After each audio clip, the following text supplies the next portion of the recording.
en effet, et ça n'a pas été bien fait depuis déjà un moment, depuis un certain nombre de temps, et plus on laisse faire, plus ça laisse. Donc nous proposons, nous, de faire des actions beaucoup plus locales, notamment par une carte de fidélité, des livraisons à domicile, et faire aussi des animations toutes simples sur la place Jaboulet ou dans les autres quartiers aussi où il y a des commerces, sur une fête du pain par exemple, la semaine du doux, et des décorations gratuites des vitrines pour les fêtes de Noël qui étaient offertes avant par les commerçants et qui ne le sont plus aujourd'hui par la mairie. Ça donne un petit peu de gaieté en ces fêtes pour attirer le client.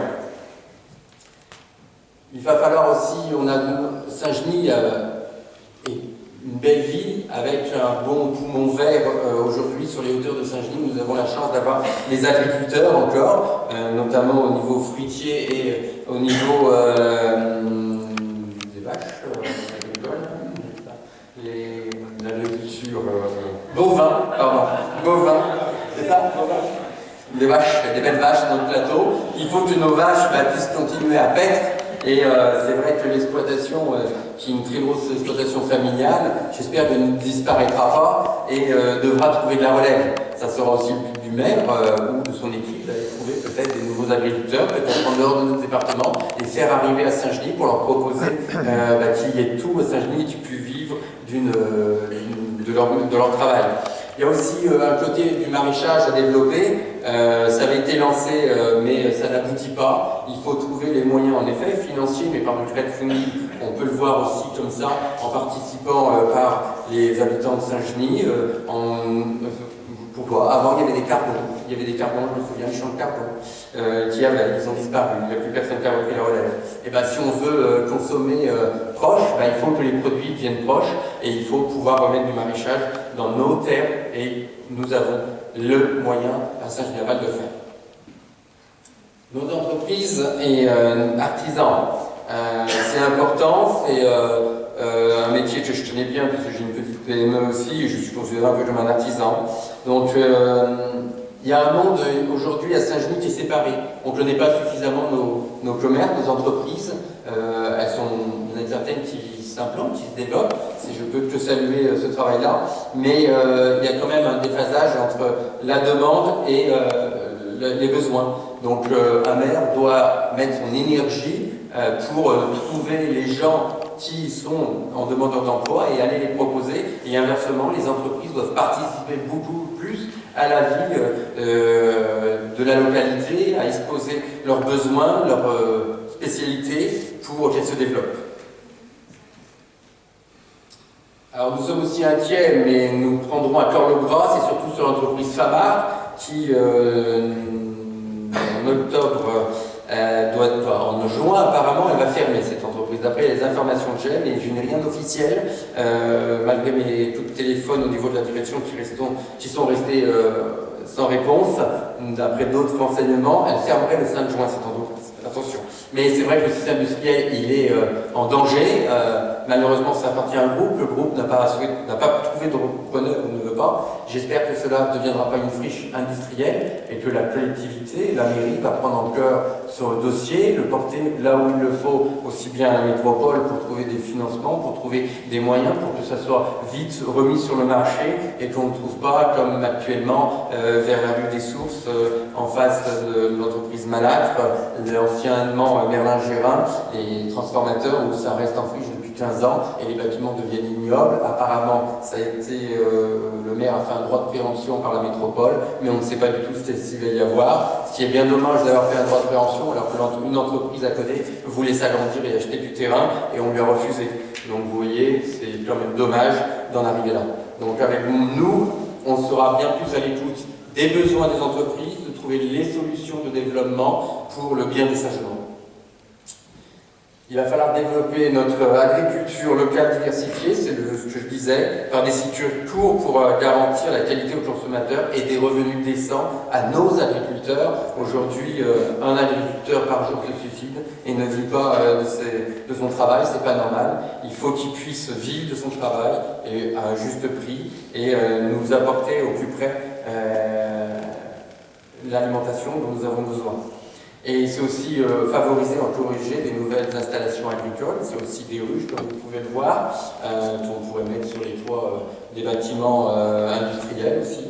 On pourrait développer le maraîchage ou d'autres produits, remettre un peu du bois à Saint-Genis en incitant les propriétaires non pas à laisser leur terrain en jachère par les ronces, mais réimplanter pour un avenir aussi, parce que le bois ça sert de chauffage, ça sert à faire la pâte à papier, ça sert à faire beaucoup de choses, à de l'ameublement, donc pourquoi pas sur certaines parcelles reboisées.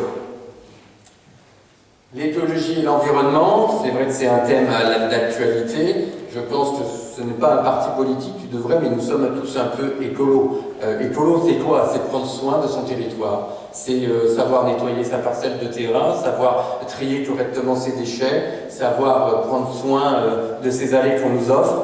On est tous un peu, quand on aime son territoire, quand on aime sa ville, on est proche de la nature, on aime se balader sur les chemins de Saint-Genis en compagnie de nos enfants et nos parents, et il faut l'entretenir correctement et non pas la laisser se dégrader comme on peut le voir aussi régulièrement. Ça sera la chasse aux décharges sauvages.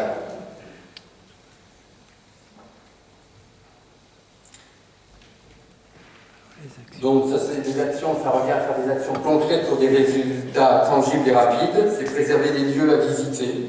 Nous avons un beau patrimoine, nous devons le faire. C'est création des zones 30. Alors comme quoi déjà notre programme a été élu et appliqué, puisque vous pouvez voir monter des martyrs et monter du cimetière, ils ont mis tout de suite des zones 30, c'est tout frais. Simplement, je ne sais pas s'ils avaient bu ou pas bu quand ils ont fait les trucs, mais il y a un moment où vous voyez zone 30, et dans une autre rue, c'est 30 zones.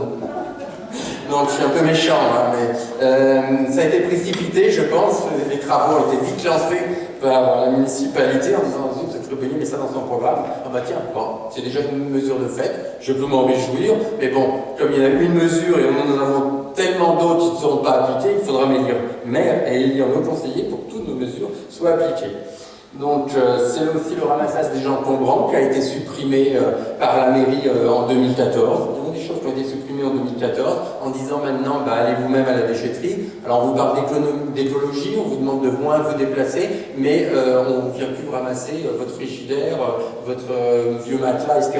Nous ce qu'on propose c'est par rendez-vous une fois par mois, le lundi de telle heure, ou par téléphone sur rendez-vous, sur appel téléphonique. On enverra une voiture, nos services techniques, pour venir ramasser vos encombrants, pour que ça évite de ça traîne, que le vent les déplace, que les enfants jouent avec, etc., ou se fassent mal. Donc nous serons beaucoup plus dynamiques que cela. Ça sera aussi organiser des collectes de déchets valorisés, parce que tous les déchets qu'on a, ils sont valorisés, ils se revendent.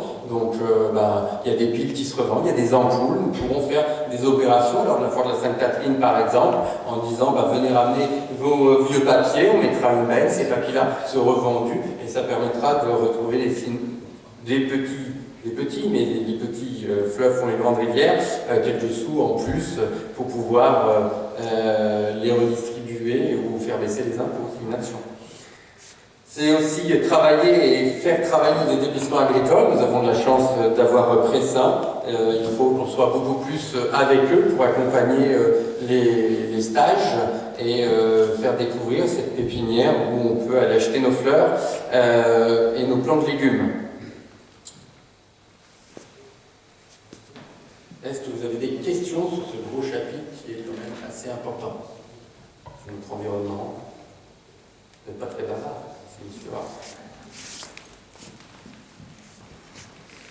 Merci. J'aurais une question à vous poser sur l'immobilier de Saint-Genis à part le Vallon. C'est-à-dire, déjà, plus d'opposition par rapport au départ éventuel d'Henri Garouillet, savoir ce qu'on va faire à la place, s'il devait partir, parce que je ne souhaite pas, parce que la pathologie lourde des malades, et aussi de la partie Saint-Eugénie, savoir s'il y a un projet immobilier qui va se faire aussi. Voilà, c'est mes deux questions. Vous avez toujours des bonnes questions. On a un thème sauvegarder l'hôpital Henri Gabriel. Non, non, mais pas du tout, c'est très intéressant votre question-là. Vous m'avez dit sur les parlements. Éventuellement la partie Saint-Eugénie. Saint-Eugénie, c'est le vallon des hôpitaux. C'est le vallon des hôpitaux, Saint-Eugénie. Donc il y a le projet qui est lancé de faire ce qu'ils appellent le nouveau quartier des vallons des hôpitaux, avec 1300 logements, dont 30% de logements sociaux à l'intérieur. Il y aura une crèche, il y aura une école, il y aura un restaurant scolaire, etc. Par contre, sur le financement, nous n'avons aucun élément. Aucun élément sur le financement. Ce qui est très inquiétant. Bon, après, on a un peu des pistes aujourd'hui. C'est quand même inquiétant parce qu'on n'en parle pas trop du financement. Est-ce qu'il sera à la charge de la commune? Et quid? Comment on le finance aujourd'hui avec nos 2,1 millions d'autofinancement? Ça, on va pas très loin avec. Est-ce qu'ils ont une idée de faire participer les agents immobiliers qui vendront les appartements, mais à quel prix, etc. C'est encore vraiment le flou total. Moi, ce qui m'inquiète énormément déjà dans ce vallon, c'est ce que j'ai pu voir, c'est par rapport au nombre d'appartements et au nombre d'habitants qui y disent. 1300 appartements, 3000 personnes, et ils ont fait leur calcul d'évacuation des eaux usées, des ravinements pour 3000 personnes. Je pense qu'il y aura plus de personnes que ça, et ça m'inquiète un peu là-dessus. Voilà, mais c'est l'inconnu aujourd'hui. Il se fera de toute façon. Il faudra qu'on l'accompagne le mieux possible, de poser toutes les questions à la métropole qui est maître quand même de ce quartier. On fera au mieux et on vous tiendra surtout informé des avancées. Et ce qu'on propose aussi, c'est quand même faire des... Bon, on reviendra un peu sur donner plus la parole aux Saint-Genois par de la démocratie quand même qui n'est pas tellement respectée aujourd'hui. Pardon, monsieur le maire. Encore. Excusez-moi. Je vous demander une question sur Henri Gabriel. J'ai vu, dans les années 70, il y a 10 ans, j'allais à l'école à pied de chez moi jusqu'à l'école, et j'ai vu la construction d'Henri Gabriel. Et je voulais savoir un petit peu où ça en est. Henri Gabriel, comme pour le monsieur, on a un slide tout à l'heure qui va parler de cette question-là. Donc je reviendrai dessus.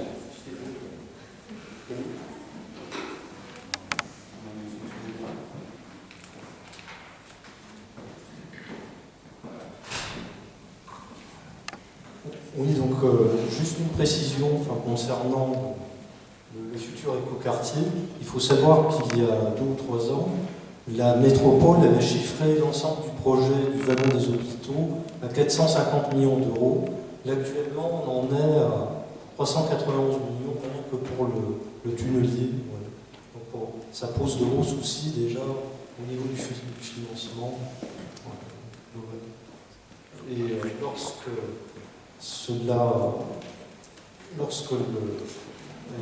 la commune a commencé à avoir les capacités d'investissement, il en était à 10 millions d'euros de capacité d'investissement pour le budget 2019, donc on est loin du compte.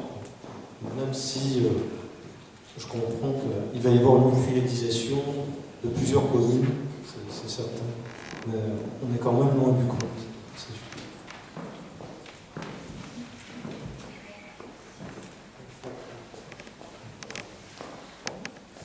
Alors, favoriser une culture accessible à tous et faciliter la vie associative. Donc il est évident, je vous parlais tout à l'heure du budget de la culture à Saint-Genis-Laval qui est de 600 000 euros. 500 000 euros de déficit, quand même, ça nous paraît extravagant, etc. Alors ne vous inquiétez pas, avec Crubelier, ça ne sera pas la ville morte. Bien au contraire, ça sera une culture raisonnable, puisque je le dis clairement, on divisera le budget en deux de la mouche. On ne peut pas tenir un théâtre ou un cinéma le dimanche pour 10 personnes. Il faut être logique, il faut regarder que notre théâtre sera utilisé pour d'autres choses, pour des choses différentes, pour un étalement sur l'année avec une programmation beaucoup plus légère en effet, mais dans cette programmation, on veut faire venir beaucoup plus de monde. Moins il y en a quand même, mieux c'est, et on veut faire le vivre différemment, par exemple par une présentation d'une pièce de théâtre, par un film, avec les acteurs, avec le metteur en scène, pour qu'il y ait une interaction avec la population. Il faut que ça soit vivant, mais aussi raisonnable au niveau des prix. Il y a le festival quand même aussi, ce qu'on appelle élitiste et coûteux, qui est le festival de Bourgard. Alors c'était le festival musique de Bourgard à l'époque et qui s'est transformé en festival de Bourgard aujourd'hui. Quand même un coût de 150 000 euros pour 3 jours, avec un déficit de plus de 80 000 euros. Donc on ne peut plus non plus faire des choses comme ça. On peut faire de la culture, on peut faire des choses, mais nous proposons de mélanger culture et sport. Par exemple, il y a une très belle association à Saint-Genis qui est les Foulées de Bourgard, qui fonctionne bien, qui elle est aidée par la commune en biens matériels, en disponibilité de personnes pour un certain montant de 10 000 € à peu près, mais elle fait des résultats de 20 000 € et elle redonne totalement ces résultats à des associations pour les hôpitaux, etc. Nous pouvons te saluer, ça fonctionne quand on veut faire fonctionner avec les bonnes personnes. Nous voulons dire, il y a les Foulées de Bourgard le dimanche, pourquoi pas faire quelque chose de plus culturel le samedi, on minimise les frais techniques, on maîtrise un peu mieux les dépenses et on fait quand même vivre notre ville et on l'anime. Ça sera aussi surtout redonner un sens à la fois à la Sainte-Catherine où on est très attaché, où autrefois c'était une fête conviviale, c'était là où on achetait un arbre pour aller le planter. Il faut qu'elle redevienne quelque chose de patrimonial, il faut qu'elle redevienne festive avec une animation par an, par exemple la découverte d'une autre région, notre région même, notre ville aussi, ou d'autres choses. Ça peut être différentes manifestations folkloriques avec d'autres pays aussi, pourquoi pas. Nous avons des partenariats avec l'Italie ou le Portugal, pourquoi pas les mettre un peu plus à l'honneur et faire un repas sur la grande place, ça soit festif en cette occasion et faire revenir aussi les gens pour qu'ils puissent dépenser leurs sous aussi sur les marchands qu'il faudra réguler et ne pas avoir tous les 10 mètres des marchands de saucissons, que j'aime bien, mais il y en a un peu trop, ou des marchands de pantalons, vous voyez, plein de marchands qui vendent la même chose. Il va falloir remutualiser et rechanger cela. Redonner la place aux associations saint-genoises. En effet, le budget est conséquent quand même des associations. La commune donne 2,3 millions d'euros pour les associations, pour l'ensemble des associations. C'est un budget très conséquent. Et nous voulons... alors vous allez me dire, vous voulez plus d'associations? Non, nous voulons répartir correctement cet argent. Comment se fait-il que des associations ne demandent jamais rien et ne peuvent pas faire des choses quand ils demandent la place Jaboulet pour faire une démonstration de moto, pour faire une soirée et autres, etc. C'est que la municipalité a tué les associations, par le CADEC. Alors j'étais intervenu sur le CADEC parce que le CADEC c'était 200 000 € de subvention. J'avais demandé de regarder un peu plus cet argent quand même qui est dépensé pour des salariés avec des salaires, etc. Et je voulais avoir l'émission qui elle était, cette association qui s'occupait quand même de faire un bon travail au niveau local, mais qui nous coûte aussi cher. Cependant, le maire, pour des raisons politiques, l'a dissoute, et ces 200 000 €, on pourrait dire il va faire une économie de 200 000 €. Que nenni, dans le budget 2020 qu'il propose, dans l'orientation budgétaire, il laisse la somme de 2,3 millions, alors qu'elle aurait dû être de 2,2 millions déjà, par exemple. Simplement, il arrose d'autres associations, alors j'ai rien contre les autres associations, mais des associations qui demandent, par exemple, une année 30 000 € de subvention et qui viennent cette année demander 60 000 €, on peut se poser des questions, alors qu'il n'y a pas d'éléments dans les demandes de subvention qui nous ont interpellés pour demander une somme si conséquente. En fait, il a réparti les 200 000 € à quelques associations pour du clientélisme. Donc nous reviendrons sur la gratuité des salles. Avant, une association avait droit à 2 gratuités de salles. Il les a supprimées, il fait payer maintenant les salles. Donc il n'y a plus de loto, il n'y a plus de vie. Donc forcément l'association a des revenus en moins et ne tourne plus, ne fait plus vivre notre village. Et nous voulons gérer les subventions municipales avec équité pour que chaque association puisse demander un budget, qu'elle soit raisonnable et que nous regardions de près les subventions que nous versons. Nous ne pouvons pas donner une subvention à une association dont le directeur n'a pas les diplômes adéquats et on s'aperçoit 15 jours avant les élections que cette personne n'a pas les diplômes et qu'il faut vite lui faire passer. Il semble peut-être que nous arrivons déjà à la commune et que nous allons revoir tout ça et ça peut peut-être les inquiéter. Donc voilà ce que nous voulons faire. Alors la circulation et les transports à Saint-Genis c'est aussi compliqué dans notre ville, puisque c'est vrai qu'il y a beaucoup de ralentisseurs. Alors bon, ces ralentisseurs peuvent être adéquats pour casser la vitesse, mais la plupart sont illégaux. Et Pascal était intervenu en question orale, d'ailleurs on n'a pas les réponses de ta question de tous les ralentisseurs qui sont pas aux normes et qui abîment plus nos voitures et qui polluent plus d'autres choses. Il va falloir repenser la circulation dans le centre-ville. Nous proposons d'augmenter le nombre de places sur la place Jaboulet en mettant en talon et non pas en mettant en talon, oui, la place Jaboulet. Ça c'est là où tu vas intervenir. Et nous proposons de créer une navette électrique pour que les différents quartiers puissent bénéficier et que les gens puissent aller d'un point à un autre, circuler facilement. Ça sera aussi dans notre projet, on l'a mis vers la maison Chapuis, où vous avez des vieux bâtiments, donc il y a quelques associations qui les utilisent et on a des espaces verts. C'est déjà détruire ces vieux bâtiments qui vont s'écrouler puisqu'ils ne sont pas entretenus et faire un parking spécial commerçant pour qu'ils dégagent eux de la place sur les places notamment pour permettre l'accès facilement.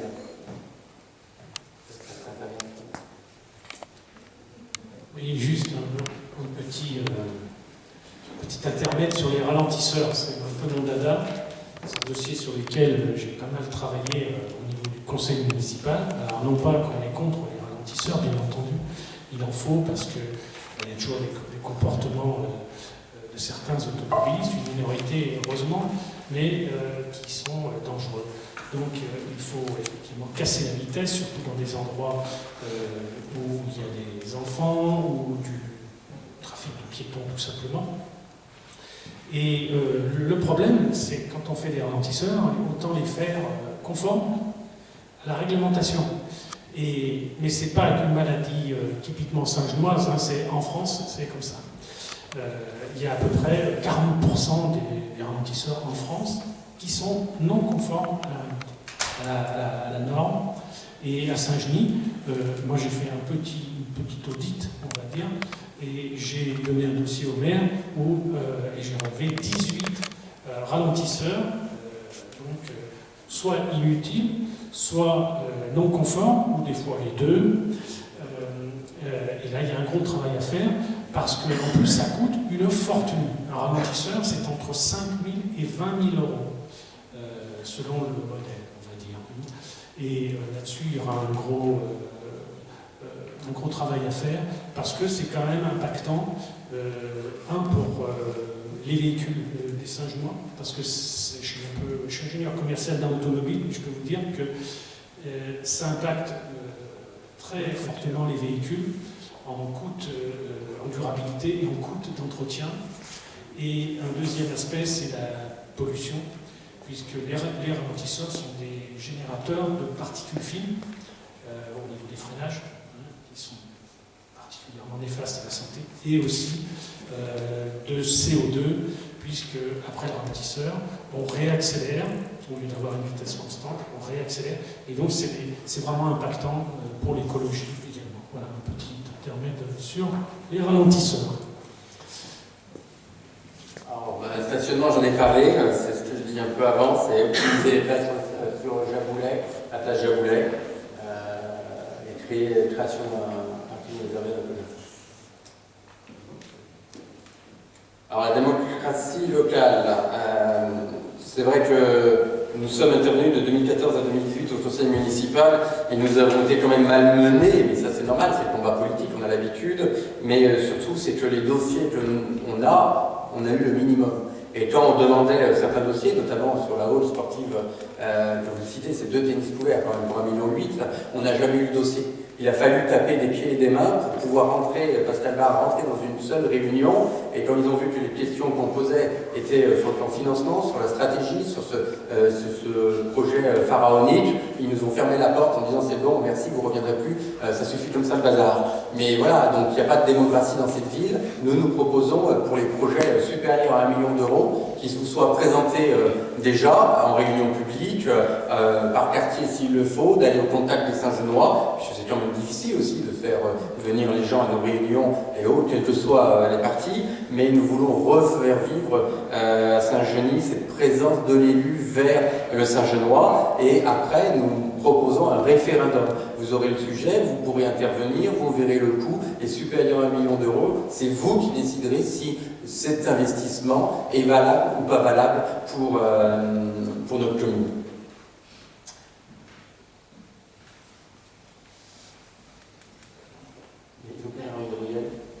Ah oui, il n'y a pas d'origine.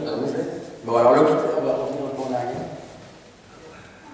C'est sauvegarder, alors il y a normalement un slide là, c'était sauvegarder l'hôpital Henri Gabriel et son environnement. Je suis... alors c'est vrai que ce sont le groupe de l'opposition Agir à gauche qui est intervenu régulièrement au conseil municipal pour mettre ce dossier à plat. En effet, nous avons, apporté notre contribution et notre position en disant qu'il était inadmissible de vouloir vendre ou transformer cet hôpital. Il faut savoir quand même ce comité aujourd'hui de sauvegarde est un peu bâillonné quand même par l'extrême gauche et a refusé, nos signatures en tant que Saint-Genois, donc bonjour la démocratie.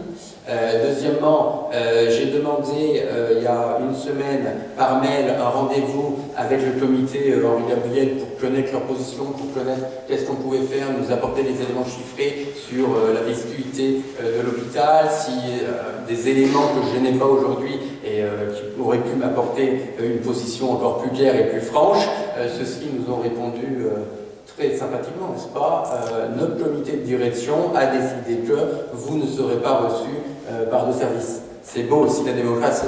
En tant qu'élu quand même, et en tant qu'élu, nous avons fait un travail pour vous, Saint-Genois, et le dossier ne veut pas être montré. Donc devant cela, ça ne m'empêchera pas d'aller travailler une fois que je serai élu maire avec eux. J'ai aucune rancune, vous savez, je suis loin de là de ces petites querelles de chapelle, mais simplement je reprendrai en main en effet ce dossier, j'irai au plus haut possible, c'est-à-dire déjà demander un rendez-vous au comité, et encore plus haut à la métropole, et encore plus haut au ministre de la Santé, puisque lors d'une interview et d'un passage d'Emmanuel Macron, il avait dit qu'il fermerait plus aucun hôpital. Donc on lui prendra au jeu en disant qu'il ne faut pas le fermer. C'est un hôpital qui est magnifique. Le problème de tous ces bâtiments, il y a une gestion de patrimoine qui me surprend, nous, dans mon pays, dans ma ville, c'est qu'on construit des beaux bâtiments et qu'on n'entretient pas. On les laisse pourrir. Ça a été le cas de la médiathèque à Saint-Genis-Laval, qui a été construite par un maire. On n'a jamais fait un ravalement de façade, on n'a jamais fait l'étanchéité au cours. On s'aperçoit qu'au bout de 15 ans, il y a des fils de partout, etc. Et on réinjecte encore 2 millions d'euros dans ces réfections. Alors que si on prenait soin de notre patrimoine régulièrement, comme vous, propriétaire, je pense que vous le faites, quand vous avez un peu de sous, vous changez les fenêtres, vous refaites l'isolation, vous refaites l'électricité, vous réinvestissez régulièrement des petites sommes, vous entretenez votre patrimoine. Et dans cette société-là, rien n'est fait. Alors l'hôpital Henri Gabriel est passible de ça, c'est vrai qu'il est dans les années 70, mais il y a eu un deuxième pavillon, le pavillon Delors, qui a été créé dans les années 80, et 80 à 2020, c'est quand même pas vieux pour un bâtiment, simplement il faut voir quel est l'état, quelles sont les conditions, en tout cas le cadre et l'environnement pour nos malades, et croyez-moi que j'ai pu en visiter certaines personnes qui arrivent dans un état et qui sortent, qui arrivent couchés malheureusement, mais qui ressortent debout avec leurs deux jambes et qui puissent marcher, c'est bien mieux pour nos concitoyens et pour nos malades. Donc je ferai tout pour le sauver. Comment? Alors actuellement, oui, l'idée pas de moi, mais l'idée de M. Crinier, puisque c'est lui quand même qui en a et qui est resté assez flou sur son truc, apparemment c'est fermer Henri Gabriel pour déplacer Henri Gabriel à Desgenais. Donc vous voyez un hôpital militaire qui n'était pas du tout adéquat pour cela, dans un environnement pollué, où il n'y a pas d'espace vert, c'est condamner un peu plus nos malades. Il faut essayer de sauvegarder, il va falloir sauvegarder cet hôpital. On fera en sorte de tout faire et de vous informer sur les avancées de Zotier.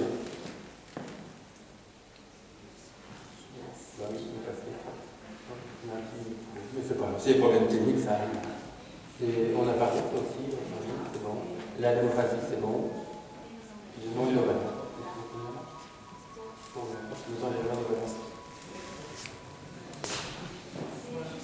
voilà, nos engagements. Je vais intervenir sur le fait du quartier du Vallon, de l'apport en population que ça va emmener, et le rapport entre le projet du Vallon et le saturé. Tu fais rien. On peut penser éventuellement à ce problème qui va être futur. Puisque le Jules Courbon est saturé et on va amener 3500 hommes, peut-être. Alors c'est vrai que j'en ai pas parlé, mais c'est aussi dans ce quartier-là, il y a l'arrivée du métro en 2023, en effet, qui va apporter du monde en plus qui arrive par le métro, mais bon, pour aller chercher le métro, il va bien falloir faire venir les voitures. Et le problème des parkings, C'est le calendrier, vous m'avez dit? Oui, c'est le calendrier des travaux. Alors, le calendrier des travaux, c'est 2017-2023, études techniques et réglementaires des vallons des hôpitaux. Donc, il y a les études techniques.